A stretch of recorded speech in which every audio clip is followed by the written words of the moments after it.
बहुत समय पहले विंध्याचल पर्वत की घाटियों में बसे एक छोटे से राज्य अंबरगढ़ की रानी थी, रानी अंबरलता। उसका नाम ही नहीं, उसकी आत्मा भी प्रकाश और सुगंध से भरी थी।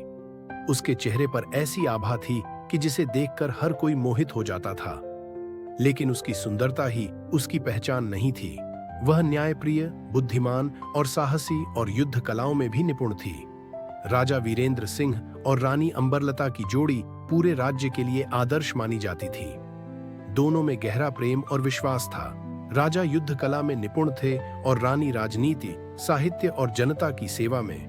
वे सिर्फ महल में बैठकर ऐश्वर्य का आनंद नहीं लेते थे, बल्कि साधारण प्रजा के दुख सुख में बराबरी से शामिल होते थे।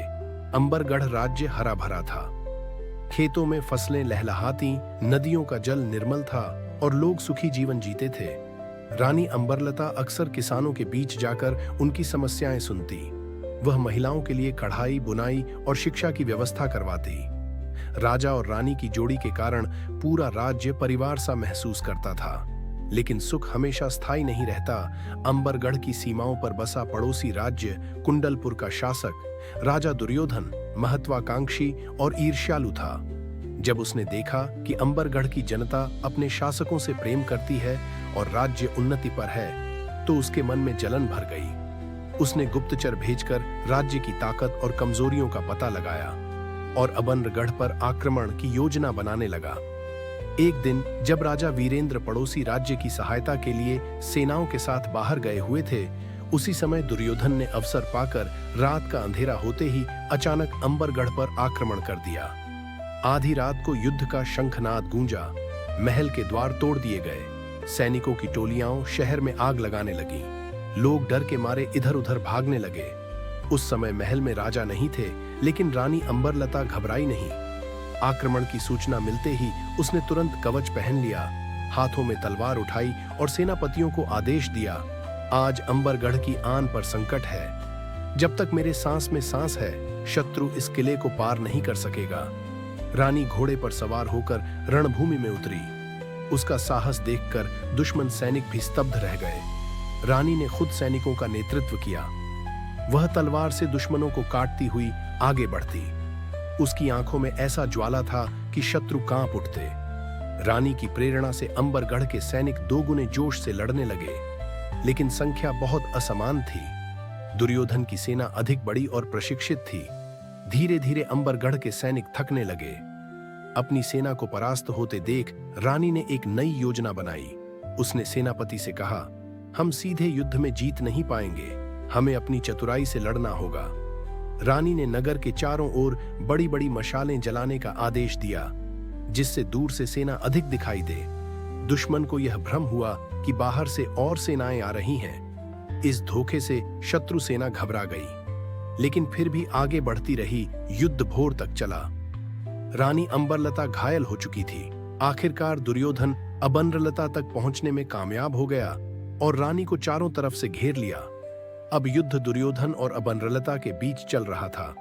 दुर्योधन ने तलवार चलाते हुए कहा, अंबरलता, हार मान लो, तुम मुझसे नहीं जीत सकती। अगर तुम चाहो तो मेरी रानी बन सकती हो। तुम्हारा सौंदर्य और बुद्धि मेरे राज्य की शोभा बढ़ाएगी। रानी ने गरजते हुए उत्तर दिया, राज्य छिन सकता है, गहने और धन लूटे जा सकते हैं, लेकिन आत्मसम्मान किसी तलवार से नहीं छीना जा सकता। मैं कैद सह लूंगी, पर अपमान नहीं। इतना कहकर रानी और हिम्मत और ताकत जुटाकर युद्ध करने लगी। अंबरलता देवी की बहुत बड़ी उपासक थी। युद्ध करते करते अंबरलता को अपनी मां के द्वारा बताई गई एक बात याद आई। उसे याद आया कि उसकी मां ने एक बार अंबरलता से कहा था, हर लड़की और हर स्त्री में देवी विद्यमान होती है। अगर अपने अंतरात्मा में देवी को बुलाया जाए, उनसे शक्ति की प्रार्थना की जाए, वह तुम्हें जरूर शक्ति प्रदान करेंगी। वह तुम्हारे अंदर अपनी ऊर्जा का संचार करेंगी। अंबरलता ने मन ही मन में अपने आराध्य देवी को याद किया और प्रणाम करके कहा, मां आशीर्वाद दो, आज मैं विपरीत परिस्थितियों में हूं। कृपया करके मुझे शक्ति प्रदान करो, ताकि मैं अपनी और अपने प्रजा की रक्षा कर सकूं। जो भी शक्तियां आपने मेरे अंदर समाहित की है, वह आज मैं प्रयोग में ला सकूं। अंबरलता के मन ही मन अपनी आराध्य देवी को बस याद करने भर की देर थी फिर अचानक से आंधी तूफान आने लगे, हवा बहुत तेज चलने लगी, पेड़ अपने आप हिलने लगे, धरती कांपने लगी। एक अदृश्य शक्ति अंबर लता के अंदर आ गई। अंबर लता के शरीर में लगे हुए चोट से खून निकलना बंद हो गया। देखते अंबर लता के चेहरे पर एक तेज आ गया। उसका शरीर लोहे सा कठोर हो चुका था। वह एक तरफ से सैनिकों को ढेर करती जा रही थी और एक तरफ दुर्योधन से तलवारबाजी कर रही थी। दुर्योधन भी अंबर लता में अचानक आए हुए इस बदलाव को देखकर कुछ समझ न सका, और जैसे ही अंबरलता के आंखों में दुर्योधन ने देखा, भयभीत हो गया। उसकी आंखों में अजीब सी चमक आ गई थी। तलवार के अनेकों चोट उसके शरीर में बिजली की तरह लगने लगी।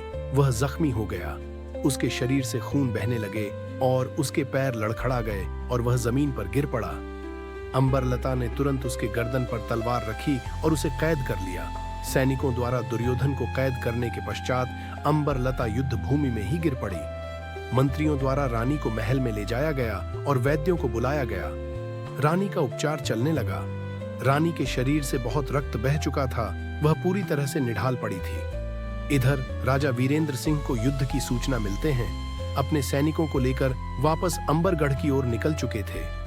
रास्ते में उन्हें अपने नगर और रानी की बहुत ही चिंता होने लगी। लौटे तो उन्होंने देखा कि राज्य पर आक्रमण हो चुका है। नगर पूरी तरह से तहस नहस हो चुका है। राजा के मन में कई सारे बातें घूमने लगी। परंतु नगर में प्रवेश करते हैं राजा को रानी की जय जयकार सुनने को मिली। राजा को कुछ समझ न आया। फिर राजा को नगर में प्रवेश करने की सूचना मिलते हैं। राजा के पास एक मंत्री आया और राजा को बताया कि हम युद्ध जीत चुके हैं और दुर्योधन कैद कर लिया गया है। इतना कहकर मंत्री ने राजा को सारी बातें बताई। राजा को अपनी रानी पर बहुत गर्व महसूस हुआ। वह तुरंत अपनी रानी अंबरलता के पास पहुंचे। राजा रानी को इतना जख्मी देखकर बहुत दुखी हुए। रानी की हालत बहुत ही गंभीर थी। उनके शरीर पर कई चोटें आई थीं, परंतु वैद्यों ने बताया रानी कुछ समय में ठीक हो जाएंगी। जनता पहले ही रानी की वीरता देखकर प्रेरित थी। समय बिता धीरे धीरे रानी की चोट भर गई और रानी ठीक हुई। महल के दरवाजे खोले गए और रानी अंबरलता बाहर आई।